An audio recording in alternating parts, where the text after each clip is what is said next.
형제님께서 예전부터 이랬다고 말씀하셨습니다.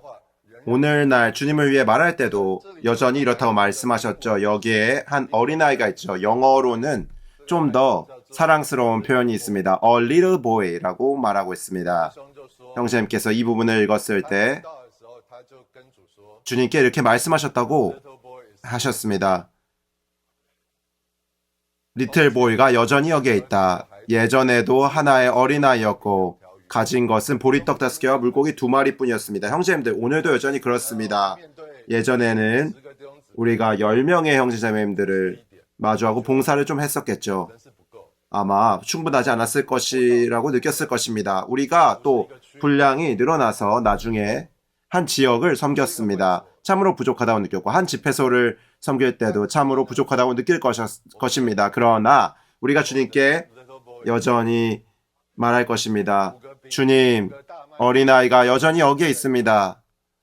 보리떡 5개와 물고기 2마리도 여전히 여기에 있습니다. 그래서 마태복음 14장의 기록에서 주님은 그것들을 나에게 가져오십시오라고 말씀하셨죠. 형제님들, 이 메시지는 정말로 큰 메시지입니다. 저 손에도 보리떡 5개와 물고기 2마리밖에 없다고 느낍니다. 그러나 주님은 그것들을 나에게 가져오십시오라고 말씀하시죠. 그런 다음 주님께서 하늘을 우러보시고 축복하시자 5,000명이 배불리 먹었죠. 로마자 1번을 선포해 보도록 하겠습니다. 영원한 경륜은 생명의 영의 법이신 그분 자신을 사람 안으로 분배함으로써 의와 거룩함과 영광이라는 그분의 신성한 속성들이 사람의 인간 미덕들이 되어 하나님의 단체적인 표현을 가져오게 하는 것이다. 하나님의 이러한 단체적인 표현은 각지 교회들 안에 있는 그리스도의 몸의 실제로서 의와 거룩함과 영광의 성인 새 예루살렘으로 완결된다.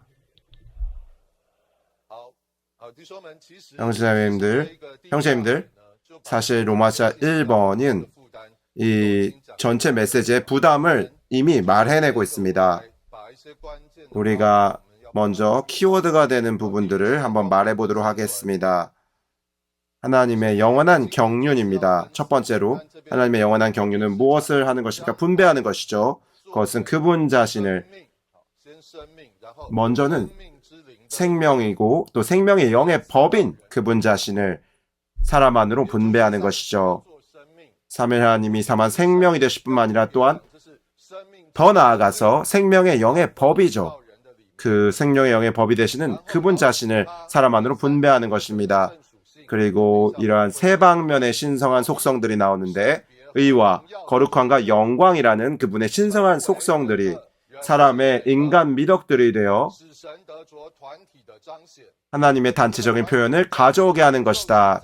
여기서 단체적인 표현은 바로 각지 교회들 안에 있는 그리스도의 몸의 실제로서 의와 거룩함과 영광의 성인 새 예루살렘으로 완결된다.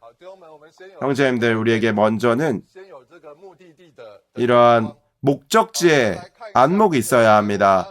우리가 새 예루살렘을 어떻게 보느냐에 따른 것은 바로 의와 거룩함과 영광의 성이라는 것이죠. 베드로후서 3장 13절에 나옵니다. 그러나 우리는 하나님의 약속에 따라 의가 거하는 새 하늘과 새 땅을 고대하고 있습니다. 새 하늘과 새 땅에 의가 거하고 있습니다. 또한 이사야서 1장 26절에 이 부흥의 복원의 시대에 대한 예언이 있죠. 예루살렘 성이 바로 의의 성이 된다고 말하고 있습니다. 만약 이 땅에서 예루살렘이 의의 성으로 회복된다면 새 예루살렘은 또한 역시 반드시 의의 성이 될 것입니다. 새 하늘과 새 땅에 이를 때 의가 거하게 될 것입니다. 그러므로 새 예루살렘이 그곳에 있는 것이죠. 계시록 21장 2절에서는 또 거룩한 성을 보았다고 말합니다. 또 내가 보니 거룩한 성 새 예루살렘이 하늘에서 하나님에게서 내려오는데, 그러므로 의의 성일 뿐 아니라 거룩한 성이죠. 또 계시록 21장 11절에서 말합니다. 그 성에는 하나님의 영광이 있고 하나님의 영광이 새 예루살렘 안에서 이제 표현되는 것입니다. 그러므로 영광의 성이라고 말할 수 있죠. 그러므로 영광의 성은 바로 새 예루살렘입니다. 하나님의 경륜의 최후의 목적지라고 말할 수 있습니다. A번입니다. 하나님의 갈망은 그분 자신을 우리 안으로 계속 일에 넣으심으로 그분께서 우리가 되시고 우리가 그분이 되는 정도에까지 우리와 그분이 생명과 본성과 형상에 있어서 완전히 똑같이 되는 정도에까지 이르는 것이다. 이것이 하나님의 경륜의 정점이다. 그러므로 하나님께서 사람을 창조하셨을 때 사람을 하나의 나무 앞에 두셨죠. 그것은 바로 생명나무였습니다. 그분의 뜻은 바로 사람이 그분 자신을 생명으로 받아들이는 것이었죠. 또한 우리가 그분의 본성을 얻는 것에 대해서는 베드로후서 1장 4절에서 말하고 있죠. 우리가 세상에서 정욕으로 부패되는 것에서 벗어나 신성한 본성에 동참하는 사람들이 되도록 하시려는 것입니다. 라고 말합니다. 우리가 신성한 본성에 동참하는 것입니다. 이러한 본성과 그 성질은 영어에서는 동일합니다. 그러면 하나님의 본성에는 세 방면이 있죠. 세 방면이 있습니다. 첫 번째로 하나님은 영이시죠. 두 번째로 하나님은 사랑이십니다. 세 번째로 하나님은 빛이십니다. 하나님의 위격의 본성은 영이죠. 하나님의 본질의 본성은 사랑입니다. 하나님의 표현의 본성은 빛입니다. 형제님들, 우리는 원래 사실 이것을 자세히 이러한 그림을 생각해 본다면 이것은 아주 하나의 그 파노라마와 같은 전경이라고 말할 수 있습니다. 우리는 영에 대해서 한번 생각해 보시죠. 고린도후서 3장을 말할 때 주님의 영은 어디에 있습니까? 그곳에 바로 자유가 있다고 말하죠. 우리가 이 변화의 과정을 통과할 때 사실 거울처럼 바라보고 반사함으로써 영광에서 영광에 이릅니다. 그것은 주 영에게서 비롯된다고 말하죠. 또 에베소서 5장에서도 말합니다. 이 한 분 주님이 우리를 거듭나게 하셨고 우리가 또한 하나님의 자녀들이 되게 하셨습니다. 형제님들, 우리는 원래는 어둠 가운데 있었지만 지금은 주님 안에서 빛입니다. 어떻게 하나님께서 빛이신지에 따라 우리는 빛이 될 수 있습니다. 그러므로 형제님들, 오늘 우리는 사랑을 받는 자녀들이죠. 그러므로 사랑 안에서 행합시다. 우리는 서로 사랑함으로써 사람은 우리가 주님의 제자인 것들을 알 수 있습니다. 요한은 말합니다. 형제를 사랑하지 않는 사람마다 하나님을 알지 못한다고 말합니다. 왜냐하면 하나님께서 사랑이시기 때문이죠. 하나님은 사랑이십니다. 그러므로 우리는 그분의 사랑 안에서 온전하게 됩니다. 그러므로 하나님께서 영이심의 어떠하심, 사랑임의 어떠하심, 빛임의 어떠하심에 따라 우리는 오늘 이곳에서 변화의 과정 가운데 있습니다. 우리가 신성한 본성에 동참하고 있는 것이죠. 결국에 완전히 이 세 방면의 본성에 따라 하나님을 표현하게 될 것입니다. B번입니다. 사람은 하나님의 형상대로 살아있는 그릇으로 창조되어 생명이신 하나님을 받아들이고 담아 생명에 있어서 하나님의 재생산 혹은 복사판이 될 수 있다. 그러므로 하나님께서 사람을 창조하셨을 때 창세기 2장 7절이죠. 여호와 하나님께서 땅에 있는 흙으로 사람을 만드셨다고 말합니다. 이것은 바로 인체의 부분이죠.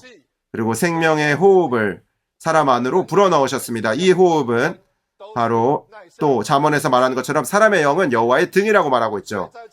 그러므로 이 영은 생명의 호흡이 사람 안으로 들어갔을 때 사람의 영이 되었습니다. 결국에 사람은 살아있는 혼이 되었죠. 외적인 신체와 가장 깊은 곳에 있는 영 사이에 있는 그 사이에 있는 부분은 혼이 되었죠. 그러므로 사람은 세 부분으로 된 그릇이 되었다고 말할 수 있습니다. 형제님들, 그러므로 이 메시지 안에서 우리가 보고자 하는 것은 우리 세 부분으로 된 이 그릇이 바로 삼일 하나님을 생명신 삼일 하나님을 담기 위한 것이라는 것입니다. 이제 좀 이따가 보게 될 것인데 로마서를 보게 될 것입니다. 생명이 우리를 적셔서 바로 이 세 부분으로 된 사람을 생명으로 적시는 것에 대해서 말할 것입니다. 사실 이 창세기에서 묘사하는 것처럼 사람은 한 단계 한 단계씩 타락했죠. 창세기 6장에 있는 각주 안에서 보여주고 있는 것은 사람의 첫 번째 타락에서 사람은 그의 영을 사용하지 않았다고 말합니다. 그래서 뱀이 하와를 유혹하러 왔을 때 사람은 실패했죠. 그리고 선악 지식을 알게 하는 나무를 먹었습니다. 그리고 사람의 두 번째 실패는 과도하게 그의 혼을 사용한 것입니다. 그 결과는 바로 종교를 창출해낸 것이죠. 그리고 자기가 만의 방식대로 하나님을 기뻐하게 하도록 한 것을 산출한 것입니다. 세 번째 실패는 노아의 때에 사람이 완전히 육체 안으로 떨어지게 된 것이죠. 그 여호와의 영께서 다시는 사람의 육체와 다투지 않겠다고 말한 것입니다. 그러므로 영과 혼과 육체가 신체가 완전히 영혼 몸이 타락해서 육체가 되어버린 것이죠. 형제님들, 그러면 하나님의 뜻은 생명자이신 그분 자신을 우리 안으로 분배하는 것입니다. 하나님은 실패하지 않으십니다. 하나님은 실패하지 않으십니다. 이제 로마서 2번을 보도록 하겠습니다. 그리스도는 십자가에서 죽으심으로 하나님의 의와 거룩함과 영광의 요구를 만족시키셨고 부활하심으로 생명나무의 실제이신 생명을 분배하시는 영이 되심으로 우리의 의와 거룩함과 영광이 되신다. 왜냐하면 사람이 타락했기 때문에 사람은 에덴 동산에서 쫓겨나게 되었습니다. 창세기 3장 24절입니다. 에덴 동산 동쪽에 그룹들과 사방으로 돌며 불을 뿜어내는 칼을 두시어 생명나무에 이르는 길을 지키게 하셨다. 사방으로 돌며 불을 뿜어내는 칼은 바로 의의 칼입니다. 그러므로 의와 거룩함과 영광의 이 요구를 우리는 생명나무로 이르는 것을 만족시킬 수 없게 하였죠. 그러나 주님께 감사합니다. 개요에서 말하는 것처럼 그리스도께서 죽으심으로 하나님의 의와 거룩함과 영광의 요구를 만족시키셨습니다. 형제님들, 우리에게 한 분의 구주가 계십니다. 이 요구를, 모든 요구를 만족시키신 분이 계십니다. 나중에 그분께서 부활하시고 난 다음에 바로 생명나무의 실제이신 생명을 분배하시는 영이 되셨습니다. 원래 에베소서 4장에서 말한 것처럼 우리는 생명과 완전히 멀리 떠나 있었습니다. 우리는 무지함으로 또 마음이 굳어져 있으므로 하나님의 생명에서 멀리 떨어져 있었습니다. 그러나 이분, 바로 생명으로부터 오신 분, 요한복음 1장에서 생명이 그분 안에 있었죠. 이 생명은 바로 사람들의 빛이었다고 말합니다. 이 생명이 왔습니다. 문제는 무엇이었습니까? 생명이 왔는데 우리 안에 생명이 없었던 것이죠. 그러나 주님께서 요한복음 10장에서 말합니다.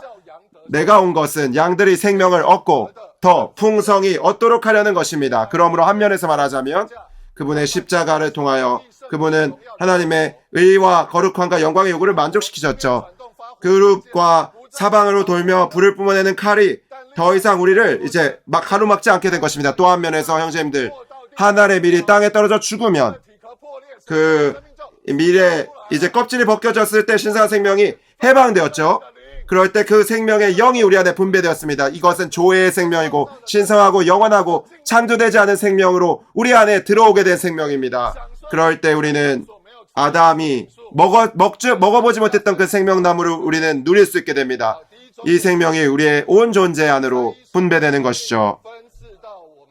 1번입니다.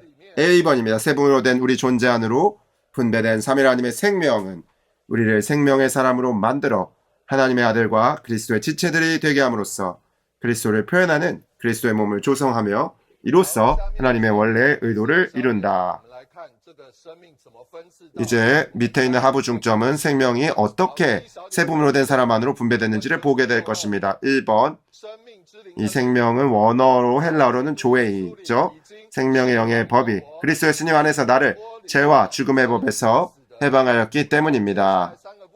그리고 또 하부 중점 2번부터 4번까지는 이 영에서부터 혼과 우리의 죽을 몸에 어떻게 생명이 분배되는지를 볼 수 있습니다. 2번, 그리스도께서 여러분 안에 계시면 몸은 죄 때문에 죽은 것이지만 영은 의 때문에 생명입니다. 할렐루야!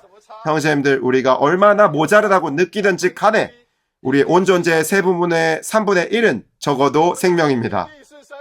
우리의 영은 의 때문에 생명입니다. 형제님들, 우리가 아침에 일어났을 때 오, 노 이렇게 말하면 안 됩니다. 오, Lord! 오, 주님이라고 말해야 합니다. 아, 오늘 우리의 기운이 많이 없는데 이렇게 생각해서는 안 됩니다. 형제님들, 우리가 안에 있는 우리의 영이 있는데 그 영은 생명입니다. 조회로 가득한 생명이죠. 3번입니다. 영에 든 생각은 생명과 평안입니다. 동일하게 조회입니다. 조회와 평안입니다. 생명과 평안이죠. 우리의 생각이 영에 두어질 때 우리의 영은 우리 안에서 우리의 혼 안으로 나아갑니다. 특별히 주도에게는 생각의 부분이죠. 생명과 평안이 되는 것입니다. 4번입니다. 예수님을 죽은 사람들 가운데서 살리신 분의 영께서 여러분 안에 거하시면 그리스도를 죽은 사람들 가운데서 살리신 분께서 여러분 안에 거하시는 그분의 영을 통하여 여러분의 죽을 몸에도 생명, 조회를 주실 것입니다. 그러므로 비록 우리의 몸이 필요할지라도 형제님들, 우리가 우리의 영을 사용할 때, 훈련할 때, 우리의 생각을 영에 둘 때 이 영은 계속 확장되어서 퍼져나가실 것입니다. 분배를 시작할 것입니다. 어떤 집회에서 우리가 처음에는 잘 가고 싶지 않을 때가 있죠. 그러나 집회가 끝나고 난 다음에 와, 우리의 영이 생명으로 충만하게 되었다. 정말 우리의 얼굴에 이 영광스러운 빛이 가득하게 되죠. 왜냐하면 조회가 우리의 온 존재를 충만하게 했기 때문입니다. 심지어 우리의 죽을 몸에도 이 조회가 퍼졌기 때문입니다. 사실 제가 간증할 수 있는 것은 어떤 형제자매님들은 우리에게 본이 됩니다. 수많은 이러한 질병과 아주 엄중한 심각한 병 가운데 걸려있지만 그들의 죽을 몸 가운데서도 여전히 이 생명을 간증하고 있는 경우들이 있습니다. 비번입니다. 보좌 주위의 무지개의 세 가지 기본색은 파랑, 하나님의 의를 상징하는 청옥 보좌의 색, 빨강, 하나님의 거룩함을 상징하는 거룩하게 하는 불의 색, 노랑, 하나님의 영광을 상징하는 빛나는 호박금의 색이다. 좋습니다. 형제님들, 우리가 이러한 그림이 제가 어떻게 묘사해야 할지 모르겠습니다. 사실 그것은 다만 무지개일 뿐 아니라 이 보좌 주위에 있는 사람의 나타난 모습이었습니다. 이 세 가지 색인 것이죠. 에스겔서 1장 26절입니다.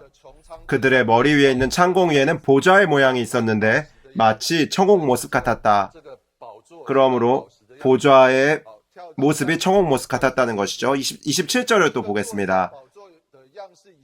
또 내가 보니 그분의 허리 위의 모습이 호박금의 모습 같았고 사방이 불로 뒤덮인 모습 같았습니다. 그 허리 위의 모습이 호박금의 모습 같았다는 것이죠. 내가 보니 그분의 허리 아래의 모습이 불의 모습 같았다. 불은 또한 이 붉은색을 말하죠. 허리 위의 모습은 그 호박금의 모습이고 허리 아래의 모습은 불의 모습 같아서 빨간색인 것이죠. 그리고 보좌는 파란색인 것이죠. 그러므로 이 보좌에 있는 이 그분의 나타난 모습이 이 세 가지 색을 나타내고 있는 것이죠. 그리고 보좌의 주위에는 이 무지개가 있었습니다. 그러므로 보좌에서 이 발산되는 빛이 그 모습이 바로 무지개 모양이었다는 것입니다. 또 보좌 위에 앉아 계신 그분을 비추어 나타내는 것입니다. 방금 우리가 이미 말했죠. 이것은 방금 읽었습니다. 의와 거룩함과 영광의 하나님, 바로 보좌에 앉아 계신 그분의 모습이 그것에 대응된다는 것이죠. 그리고 이 무지개의 모습 또한 이 바로 비온대의 모습이 여호와의 영광이 나타난 모습이라는 것이죠. 사실 의와 거룩함과 영광이 다 나타난 모습이라는 것입니다. 그분은 새 예루살렘 성 안에서도 나타나실 것입니다. 형제님들, 오늘 우리는 이 과정 안에 있습니다. 무지개의 색깔, 의와 거룩함과 영광이 우리의 온 존재를 적시고 우리의 세 부분을 통과해서 우리 안에서부터 비추어 나오게 해야 합니다. 이제 10번입니다. 이제 여기서부터 매우 중요한 사고의 흐름이 시작되며 전체를 연결해주고 있습니다. 하나님의 보좌 주위에 있는 무지개는 하나님께서 언약을 맺으신 하나님, 신실하신 하나님이심을 의미한다. 이 하나님은 이 땅에 그분의 심판을 집행하시는 동안에도 그분의 언약을 지키셔서 그분께 선택받은 사람들에게 생명의 새로움을 분배하심으로 그들을 새 예루살렘이 되게 하실 것이다. 사실 우리는 무지개만 보는 것이 아니죠. 이 창세기 9장에서 홍수가 지나가고 난 다음에 하나님께서 하신 말씀이 있습니다.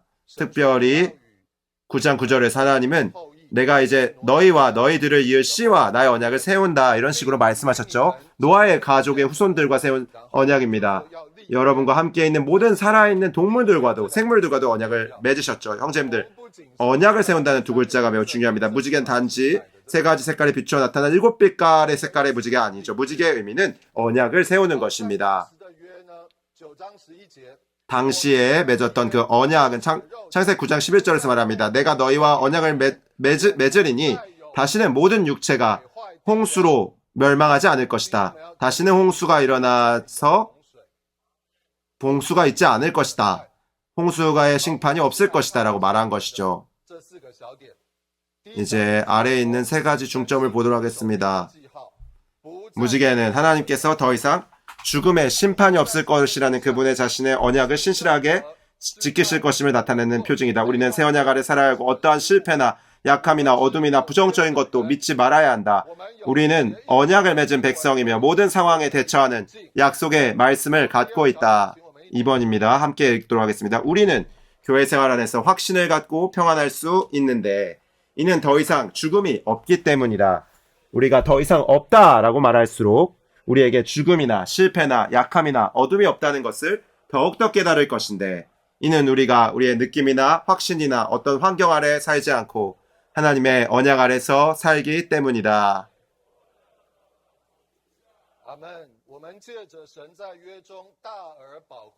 우리는 하나님의 언약 안에 있는 크고 보배로운 약속들에 의해 지켜지고 보장되며 보호받는다. 하나님의 언약은 하늘의 구름이 낄 때마다 우리가 하나님께 그분의 신실하심이 오기를 구해야 한다고 선포한다. 이것은 우리가 무지개를 불러내는 것을 형제님들 우리가 이 먹구름에 대해서 말할 때 니 형제님께서 하나님의 복음이란 책에서 하나의 이야기를 말씀해 주셨죠. 공원에 대해서 말할 때 공원에서 가서 성경을 읽고 있었는데 성경을 읽을 때 이제 먹구름이 가득 꼈다고 했었습니다. 그래서 비가 곧 올 것이라고 생각했죠. 그래서 작은 이 정자에 가서 잠깐 비를 피하고 있었습니다. 시간이 이제 가야 할 시간이 됐기 때문에 내가 그래도 여전히 가야겠다 하고 해서 이제 조마조마한 마음으로 이제 자기가 살고 있는 집으로 돌아갔다고 했습니다. 이 과정에서 형제님이 언제 비가 계속 내릴지를 이제 염려했습니다.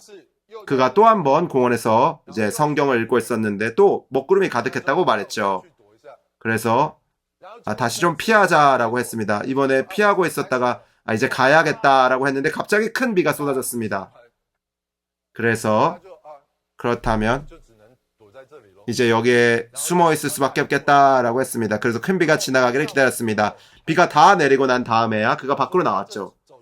그는 이번에 나올 때 비가 자신을 비에 맞을까봐 걱정하는 마음이 조금도 남아있지 않다고 했습니다. 형제님들, 우리가 하나님에게서 그리스도에게서 얻은 구원은 그리스도께서 의와 거룩함과 영광의 요구를 만족시키셨기 때문에 그분께서 우리를 위하여 심판을 받으셨다는 것이죠. 오늘 우리는 조마조마하게 하나님께 다시 돌아와 나에게서 빚을 요구하시지 않을까? 그분께서 이것저것을 말씀하시지 않을까라고 하지 않습니다. 형제님들, 우리의 구원은 확실한 것입니다. 왜냐하면 우리 주님께서 우리를 위하여 이미 대가를 지불하셨기 때문이죠. 우리를 위하여 이미 십자가에서 죽으셨기 때문입니다. 그러나 이 언약은 여기서 멈추지 않습니다. 이 아래 더 중요한 것이 있습니다. 시간이 없기 때문에 제가 빨리 말해야 할 것 같습니다. 4번입니다. 하나님은 그분의 말씀에 신실하시고 그분의 말씀은 유언 혹은 언약이다. 교회 사람들은 언약 아래 있는 백성이다. 따라서 우리는 사실상 언약의 교회라 불릴 수 있다. 이제 D번을 함께 읽도록 하겠습니다. 이 무지개의 영적 실제가 오늘날 교회 안에서 나타나야 한다. 우리는 하나님께서 우리를 그분의 의로운 임재로 채워주시도록 허락해드려야 하는데 그 길은 우리가 단체적인 그리스도로서 협력하는 것을 통해 하나님께서 우리 안에서 거룩하게 하는 불로서 그분의 빛나는 영광의 표현을 위해 일하실 완전한 기회를 그분께 드리는 것이다. 이 무지개, 이 언약은 바로 다만 노아 시대의 언약만이 아니죠. 우린 이것을 보아야 합니다. 형제님들, 이제 62쪽의 알파벳 2번을 보시면 한번 읽겠습니다. 먼저 의와 거룩함과 영광의 무지개로 상징되는 그리스도 자신은 하나님의 백성을 그리스도화하기 위해 그들에게 주어진 하나님의 언약이시다. 그리스도화는 그들을 신격에서는 아니지만 생명과 본성과 표현에서 그분과 똑같이 만드는 것이다. 먼저 이사야서 42장 6절은 그리스도를 여호와의 종이라고 말하죠. 그리고 마지막 두 부분을 보면 내가 너를 의로 불러내 내 손을 잡아 너를 백성을 위한 언약으로 민족들을 위한 빛으로 주므로 라고 말합니다. 이 언약은 사실 하나의 인격이신 그리스도입니다. 또 히브리서 8장 10절부터 12절까지가 있죠. 형제님들, 이것은 사실상 예레미야서 31절을 인용한 것입니다. 저는 형제님들에게 특별히 권유하고 싶습니다. 우리에게 시간이 없죠. 하지만 예레미야서 31장 33절에 각주가 있습니다. 여러분이 이 모든 것들을 이해하는데 관건적인 것이 될 것입니다. 무지개로 세워진 언약이 사실상 생명의 영의 법이라는 것이죠.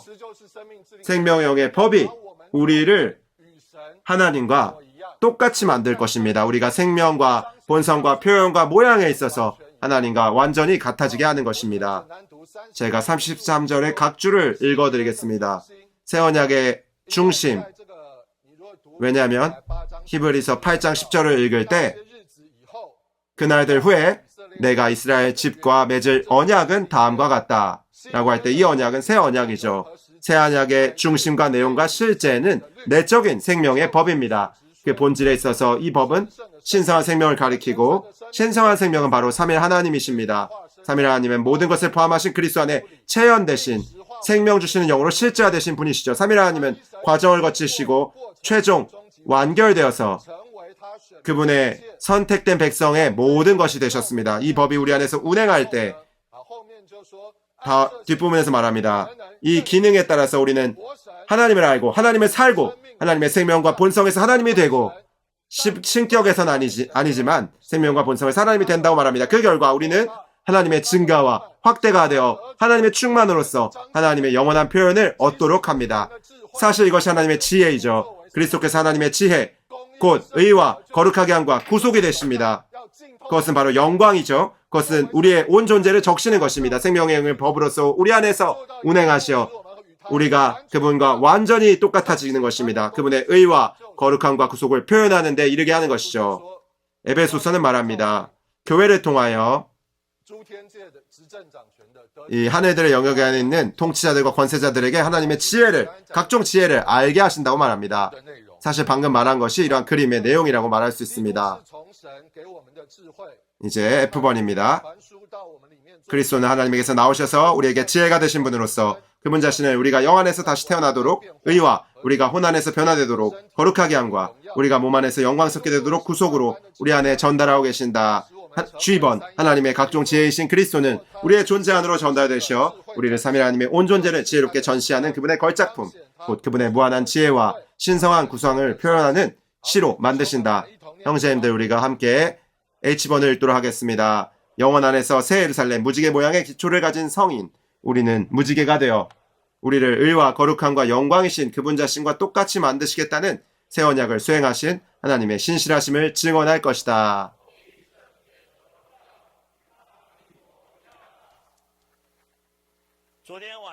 어젯밤에 형제님께서 우리에게 이 요한의 글들에 대해서 말씀해 주셨죠.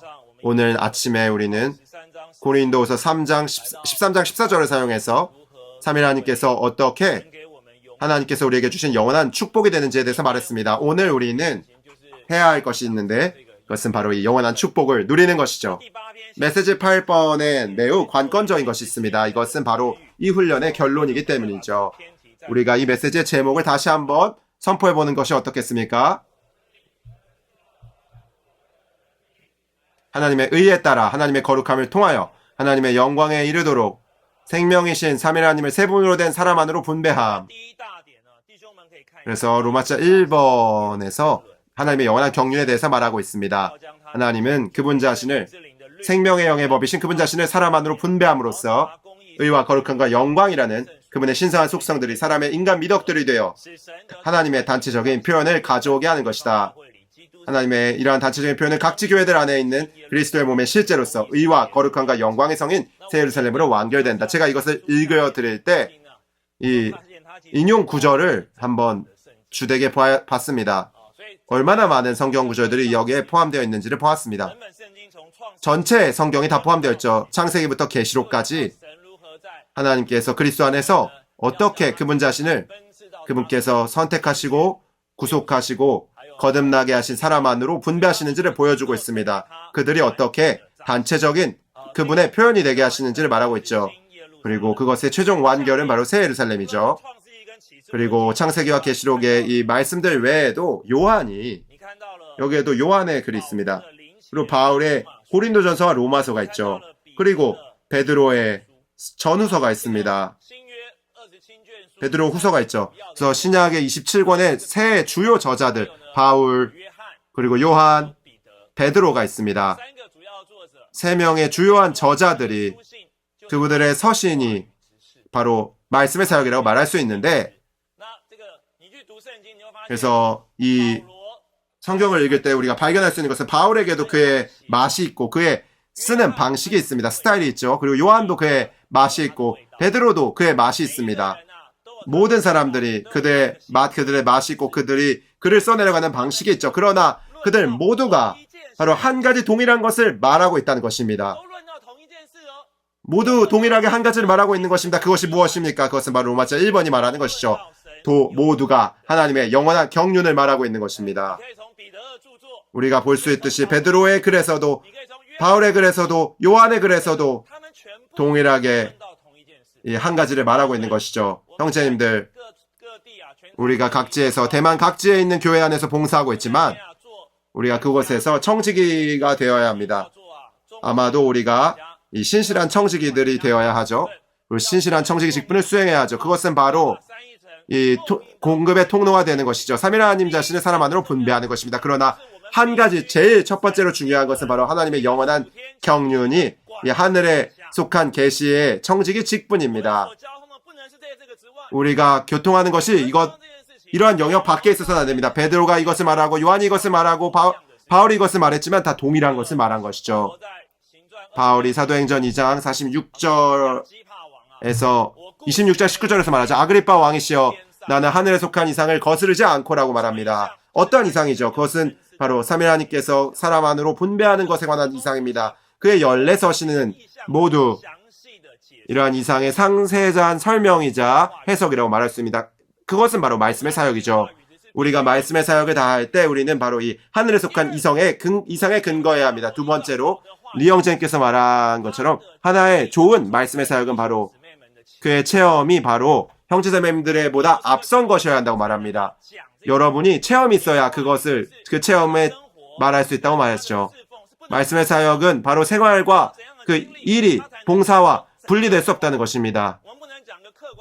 우리는 객관적인 교리만을 말할 수 없고 우리는 우리가 체험한 것을 반드시 말해야 한다는 것입니다. 우리의 체험이 완전하지 않다면 최소한 우리가 체험한 적이 있는 것을 우리는 말할 수 있죠. 그럴 때 우리는 사람들을 감동시킬 수 있습니다. 그러므로 이 로마서 3번은 이제 로마서에 대해서 말하는데요. 이제 로마서 3번을 함께 선포해 보도록 하겠습니다.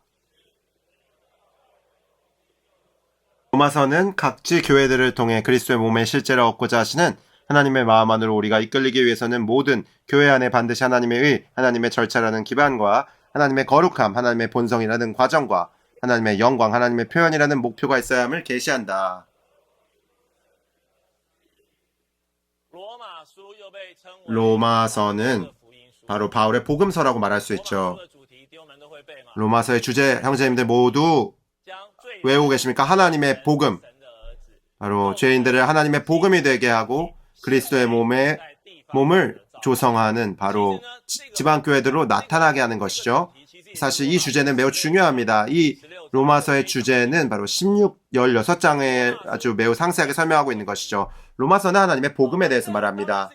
물론 이것은 제가 앞에서 말씀드린 것처럼 하나님의 경륜의 이상이 바로 서신서에 작성된 것이죠.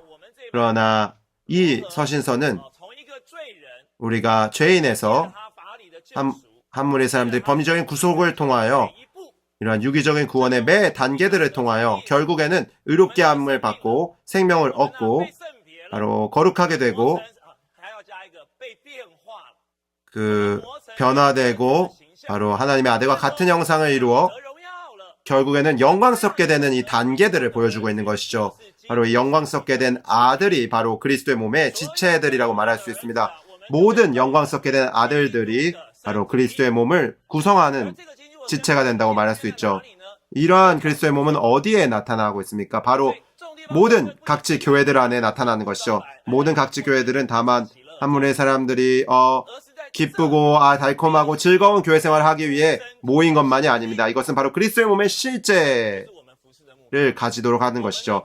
형제님들, 이것이 우리의 봉사의 목표가 되어야 합니다. 우리가 각지에서 봉사할 때 우리가 본 이상은 형제자매님들을 하나님의 완전한 구원에 대한 체험 안으로 인도해야 하는 것이고, 그들이 죄인이었던 그들이 바로 하나님의 아들들이 될 뿐만 아니라 법리적인 구속을 절차로 하고 또한 유기적인 구원의 매 단계들을 거쳐서 바로 거룩하게 되어서 결국 새롭게 되고 변화되고 또 내적으로 외적으로도 하나님의 아들의 형상을 갖게 하여 결국 주님이 다시 오실 때 이런 완전히 영광 안으로 들어가게 하는 것입니다. 그럼 이것이 무엇입니까? 이것은 단지 개별적인 아들들이 아니죠. 이것은 바로 그리스도의 몸이라고 말할 수 있습니다. 이것이 로마서 12장에서 시작해서 바로 그리스도의 몸에 대해서 말하고 있는 것이죠. 바로 이러한 구원에 대한 체험들이 아마 로마서 8장에서는 이미 영광스럽게 됨을 말하는 것까지 이르렀을 것입니다. 그러나 계속하여 12장까지 나아가죠. 이것은 바로 개별적으로 분산된 아들들을 얻는 것이 아니라 바로 하나로 그리스도의 몸으로 건축된 아들들을 얻는 것입니다. 바로 하나님의 단체적인 표현을 얻는 것이죠. 이러한 몸이 바로 하나님의 집이죠. 이 몸이 바로 하나님의 거처입니다. 하나님의 이 성전이라고 말할 수 있습니다. 이것이 바로 새 예루살렘으로 완결되는 것입니다. 형제님들, 우리의 봉사가 얼마나 영광스럽습니까? 우리는 새 예루살렘을 일해내는 것입니다. 우리가 거기서 봉사할 때 한 단계 한 단계 수고해 나갈 때 모든 사람들이 바로 새 예루살렘의 결국 안으로 이끌려서 바로 새 예루살렘 안에 있는 사람들이 될 것입니다. 형제님들, 우리는 그러면 체험했습니까? 체험하지 않았습니까? 이러한 말씀의 이 표현들이 있죠. 우리가 이러한 것들에 대해서 체험하지 않았다면 사람들이 매혹되지 않을 것입니다. 삼위 하나님의 분배하는데 우리가 이 분배를 받아들이지 않을 수 있습니다. 우리가 이 말씀의 사역을 수행할 때 우리가 이러한 신성계시 고봉, 하나님의 경륜에 대해서 말하지만 우리가 체험한 사람이 아니라면 우리가 그리스도께서 우리의 의가 되고 그리스도께서 우리의 거룩함이 되고 그리스도께서 우리의 영광이 되는 것에 대한 진리가 있어야 합니다. 그럴 때 우리는 형제님들을 신성한 삼위성의 분배 안으로 이끌 수 있을 것입니다. 제가 교통하고 싶은 것은 형제님들이 이것을 이해해야 합니다. 로마서는 너무나 중요하죠. 로마서는 하나님의 영원한 경륜의 계시에 따라 쓰여진 것입니다. 그러나 특별히 강조하는 것은 하나님의 완전한 구원이죠. 이런 수많은 단계들을 통해서 하나님의 단체적인 표현이 비로소 산출될 수 있다는 것입니다. 오늘 우리가 이것에 대해서 복음을 전할 때, 우리가 이것의 체험을 우리가 말해낼 때, 로마서 3번에서 이런 중점들에서 우리가 한 가지 추가해야 하는 요점인데 바로 신약의 사역의 생활과 봉사입니다. 의와 거룩함과 영광의 바로 신약의 생활에 따른 신약의 사역의 생활과 봉사를 추가해야 합니다. 우리가 이것을 반드시 생활과 봉사에서 훈련해야 하는 중점이죠. 우리가 이것을 동그라미 칠 필요가 있습니다. 이제 로마서 3번을 다시 한번 읽도록 하겠습니다. 로마서는 각지 교회들을 통하여 하나님의 의라고 가로에 하나님의 절차라는 기반과 하나님의 거룩함 가로 하나님의 본성 괄호이라는 과정과 하나님의 영광 괄호 하나님의 표현 괄호라는 목표가 있어야 함을 계시한다. 이것은 각지 교회들을 통해 그리스도의 몸을 실제로 얻고자 하는 것이죠. A번입니다. 로마서는 교회 생활 안에서 실현되는 몸의 생활인 하나님의 성막을 계시하고 이 후반부에 있는 무엇을 주목하십시오. 이 하나님의 성막의 기본 구조가 영광이라는 것을 의와 거룩함과 영광이라는 것을 계시한다. 그리고 하나님의 성막 12장부터 16장이죠. 의는 3장 21절부터 5장 11절이고 거룩함은 5장 12절부터 8장 13절이고 영광은 8장 14절부터 39절을 기본 구조로 합니다. 여기서 로마서의 1장부터 3장 20절까지는 말하지 않고 있습니다. 이것은 서문과 바로 유죄 판결을 다루고 있는 부분이죠. 3장 21절부터 5장 11절은 의롭게 되는 것이죠. 그리고 그 다음에는 거룩하게 되는 것이고 영광스럽게 되는 것입니다. 그리고 삽입된 부분이 있는데 9장부터 11장까지는 하나님의 선택에 대해서 말하고 있습니다. 그리고 12장부터는 그리스도의 몸을 말하고 16장은 이제 각지 교회들 안에 그리스도의 몸이 나타난 것을 말합니다. 그러므로 로마서의 구조가 매우 분명합니다. 왜 이러한 기본 구조에 대해서 말합니까? 1번을 함께 선포해 보도록 하겠습니다. 그리스도의 구속을 통해 의롭게 됨은 바깥들에 있고 거룩하게 됨은 성소에 있으며 영광스럽게 됨은 지성소에 있다. 그것은 매우 우리에게 분명하게 보여주고 있죠.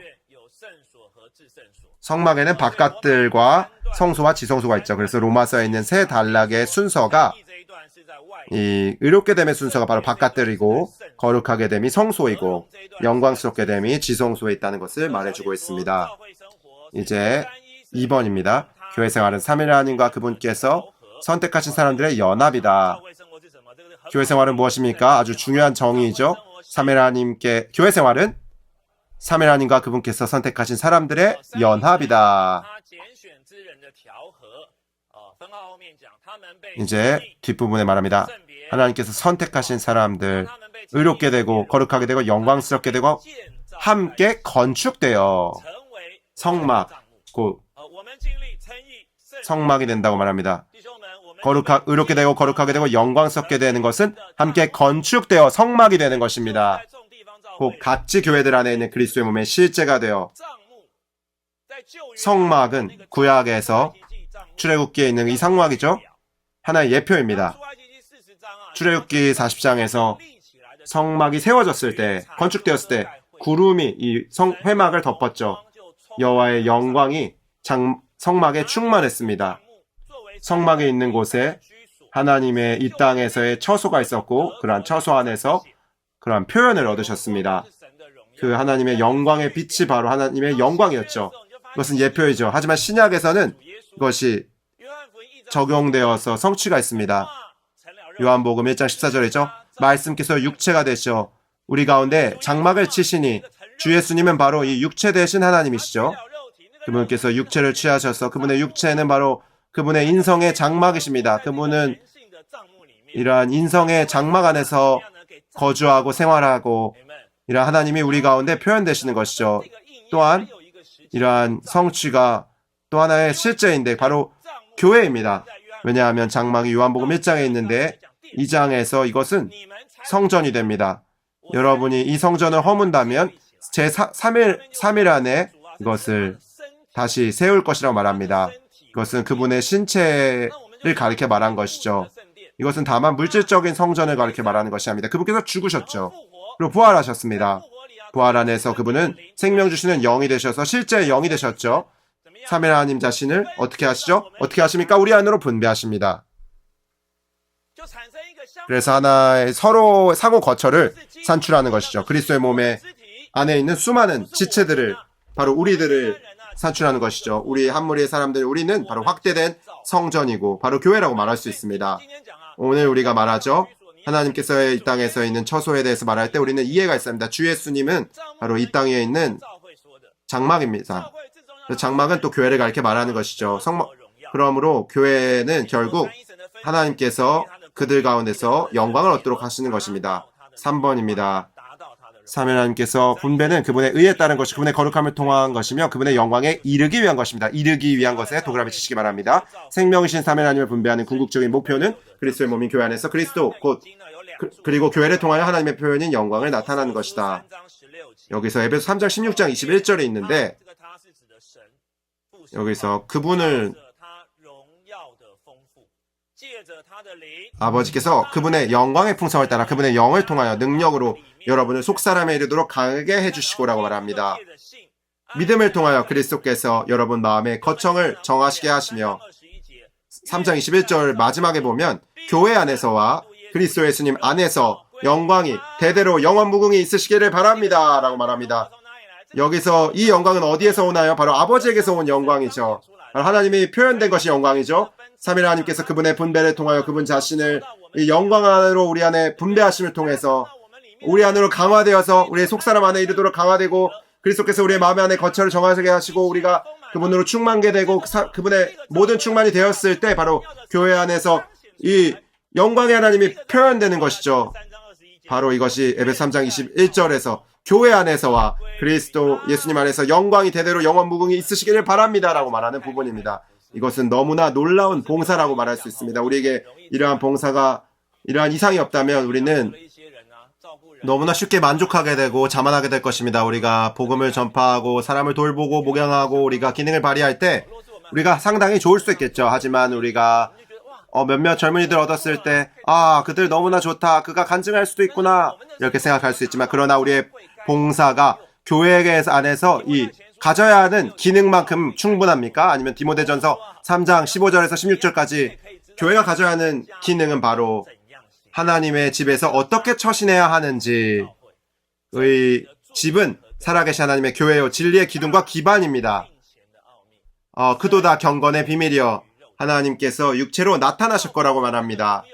교회의 진정한 기능은 바로 단체적인 표현입니다. 영광의 하나님이 우리의 이 육체된 사람들을 통하여 하나님이 나타나는 것이죠. 빛나서 영광 가운데 비추어지는 것입니다. 이것이 바로 하나님의 영원한 경륜의 목표에 이르는 것이죠. 이것은 너무나 훌륭한 것입니다. 이것을 위해서는 우리에게 충분한 기도가 필요합니다. B번입니다. 그리스도의 죽음은 하나님의 의를 위한 것이고 그리스도의 부활은 하나님의 거룩함을 위한 것이며 그리스도의 승천은 하나님의 영광을 위한 것이다. 그리스도께서 다시 오실 때 그분의 성도들의 영광스럽게 됨이 완결될 것이다. 형제님들, 그리스도의 죽음에 동그라미 치시고 그리스도의 부활에 동그라미 치시고 그리스도의 승천에 동그라미 치시고 그리스도께서 다시 오실 때에 동그라미 치시기 바랍니다. 이것이 키워드입니다. 10번입니다.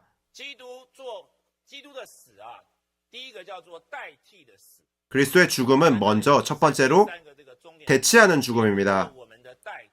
10번, 우리의 대속자로서 그리스도는 우리를 위해 십자가에서 죽으심으로 이 대치하는 죽음은 바로 하나님의 의로운 요구들을 이루신 것이죠. 그 결과 우리가 의롭다 된 것입니다.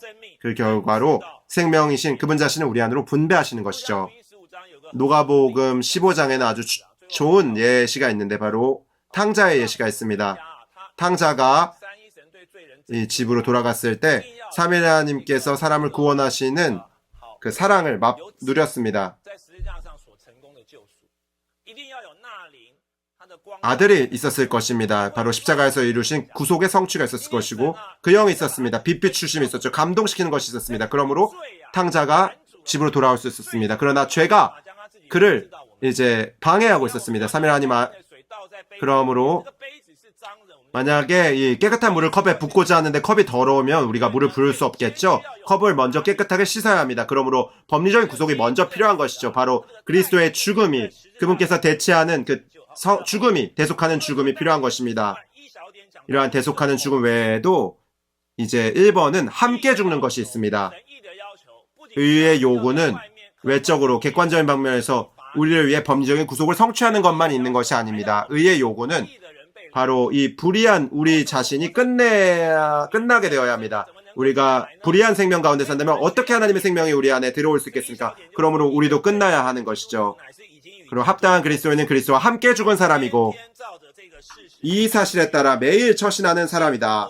어떤 믿는 이가 천연적으로 생활하다면 의롭지 않을 것이지만 십자가의 죽음을 체험한다면 모든 일에서 모든 사람에게 모든 방식에서 의로울 것이다. 다만 대속하는 죽음이 있을 뿐만 아니라 여기에 함께하는 죽음이 있다는 것입니다. 형제님들, 의를 생각할 때 바깥의 객관적인 외적인 방면만 생각하지 마십시오. 의는 바로 그리스도입니다. 아멘. 그렇지 않습니까? 우리라는 사람은 끝나야 하죠. 그리스도께서 우리의 의가 되셔야 합니다. 2번입니다. 오직 그리스도의 죽음과 그리스도와 함께한 우리의 죽음만이 하나님의 의의 요구를 이루고 하나님께 그분 자신을 신성한 생명으로 우리 전 존재 안으로 의롭게 분배하실 근거를 드린다. 3번입니다. 이 새 언약의 사역자로서 살고 섬기는 것은 바로 우리가 의의 길을 취하는 것입니다. 우리가 천연적인 생명을 살 때 불의하다는 것을 발견하게 되죠. 우리가 천연적인 생명 안에 산다면 타고난 능력으로 한다면 그것은 다 불의한 것입니다. 불의한 것이죠. 하나님은 우리가 어떻게 하기를 원하십니까? 의의 길을 가기를 원하십니다. 의의 길을 걷는 것은 바로 주 예수님처럼 죽고 장사되는 것입니다. 주 예수님께서 나오셔서 사역하실 때를 보십시오. 그분은 육체 안에서 오신 사람이지만 죄의 육체의 모양을 가지고 계셨지만 죄는 없으셨죠. 그분은 우리와는 달랐습니다. 그분은 육신 안에 있는 타고난 생명으로 사역하실 수 있었죠. 하지만 그렇지 않았습니다. 그분께서 나오실 때 침례를 받으셨죠. 침례는 죽음과 장사를 말합니다. 그것은 가장 좋은 본이죠. 이것은 주님을 섬기는 사람이 죽고 장사되기에만 적합하다는 것을 인정하는 것입니다. 자신이 쓸모없다는 것을 말하는 것이죠. 알파벳 D번입니다. 거룩게 하게 함은 거룩함의 주관적인 활동이다. 거룩하게 함은 활동하는 거룩함이다. 방금 우리가 위치적인 일을 말했습니다. 이렇게 되면 위치적인 것이죠. 이제는 우리가 과정을 말하려고 합니다. 과정은 바로 거룩하게 하심을 통해서 이루어지는 것이죠. 거룩하게 하심은 바로 부활하신 그리스도께서 우리의 영 안에서 그 영, 거룩하게 하신 분, 거룩하게 하시는 영으로서 하나님의 거룩한 본성이신 그분 자신을 우리 존재 안으로 일에 넣으시어 우리를 거룩한 성이 되게 하시는 것이다. 신성한 거룩하게 함은 신성한 경륜을 수행하는 데 있어서 붙잡아주는 노선으로서 하나님의 유기적인 구원의 과정이다.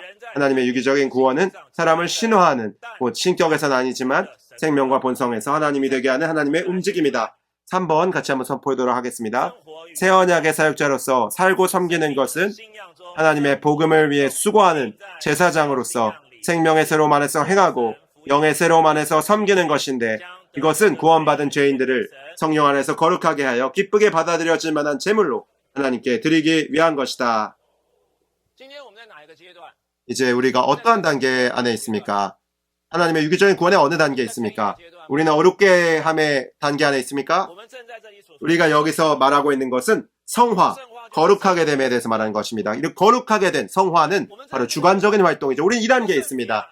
거룩하게 하는 것이 바로 하나님의 이 경륜을 수행하는 데 있어서 붙잡아주는 노선입니다. 우리가 낚시를 할 때 낚싯대를 던지면 줄에 물린 물고기가 있죠. 우리가 바로 그 걸린 물고기입니다. 지난날에 하나님께서 우리를 선택하셨죠. 시간 안에서 우리를 부르셨습니다. 우리가 믿었죠. 우리가 구원받았죠. 우리는 이제 이 낚싯줄에 걸렸습니다. 그런 다음에 그분께서 계속 당기고 놓습니다. 우리가 원하지 않을 때 그분이 좀 이렇게 놓아주시죠. 그런 다음에 다시 당기십니다. 조금 놓아주시고 또 당기시는 것입니다. 마지막에 우리가 거듭나게 하고 계속 어떻게 하십니까? 새롭게 하시죠. 또 변화를 통과하게 하시죠. 또 같은 형상을 이루는 것을 통과하게 하시죠. 영광스럽게 함을 통과하게 하십니다. 그래서 마침내 우리가 이 과정 안에 있습니다. 우리의 온 인생은 이 하나님의 거룩하게 하심의 과정을 체험하는 것입니다. 이제 2번입니다. 3일 하나님을 분배하는 궁극적인 목표는 하나님께서 그리스도의 몸을 통해 표현되심으로써 교회 안에서 영광을 얻으시는 것이다. 그럼 요한복음 7장에 있는 하나는 교회이다. 여기서 땅에서 이제 주님께서 하신 마지막으로 긴 대화가 14장부터 16장까지 있은 다음에 17장의 기도가 있죠. 이 기도는 영광스럽게 됨에 관한 것입니다. 교회 안의 하나는 바로 17장의 하나인데, 이것은 바로 자아를 완전히 부인함으로써 하나가 철저히 실현될 때 아들은 교회 안에서 아버지를 영광스럽게 하십니다. 다른 말로 한다면 이 하나는 타고난 생명 안에 있지 않고 아버지의 이름 안에 있고 신성한 생명 안에 있습니다. 이 하나는 세상 안에 있지 않죠. 이 하나는 거룩한 말씀의 거룩하게 하심을 통하여 이루어지는 것입니다. 이 하나는 자아의 표현 안에도 있지 않습니다. 자아의 표현은 철저히 완전히 부인되어야죠. 이 하나는 신성한 영광을 통해 표현되는 것입니다. 아멘, 할렐루야. 이제 2번을 읽겠습니다. 이것은 합당한 교회 생활이 있는 곳마다 그러한 교회 생활이 아버지를 표현하기 때문에 아버지께서 영광스럽게 되신다는 것을 가리킨다. 3번입니다. 새 언약의 사역자로서 살고 섬기는 것은 모든 것을 하나님의 영광을 위해 함으로 그리스도를 높이는 것이다. 좋습니다. 이 전반부를 읽고 난 다음에 우리는 분명히 알 수 있습니다. 3일 하나님께서 생명으로 분배되시는 것은 그분의 의에 따라 그분의 거룩함을 통하여 그분의 영광에 이르는 것인데, 결국은 우리가 새 예루살렘이 되게 하는 것입니다. 거기에서 그리스도께서 의의 견고한 기초가 되시고 거룩하게 함에 이제 순수한 소정 성분이 되면서 우리의 영광의 표현이 되십니다. 마지막으로 우리가 이것을 체험하고 난 다음에 교형과 과정을 거치시고 완결된 교회인 G번입니다. 신부가 결합되어 영원토록 생명 안에 한 실체인 서로 사랑하는 한 쌍이 된다. 형제님들, 이것이 우리가 얻은 계시입니다. 또한 우리가 사역을 수행하는 것의 목표입니다. 우리는 그 안에서 힘써서 우리의 사역을 힘써 다해야 합니다. 형제자매님들, 하나님의 경륜의 최종 완결 안으로 이끌어야 합니다. 두 분씩 짝지어서 기도하겠습니다. 아멘.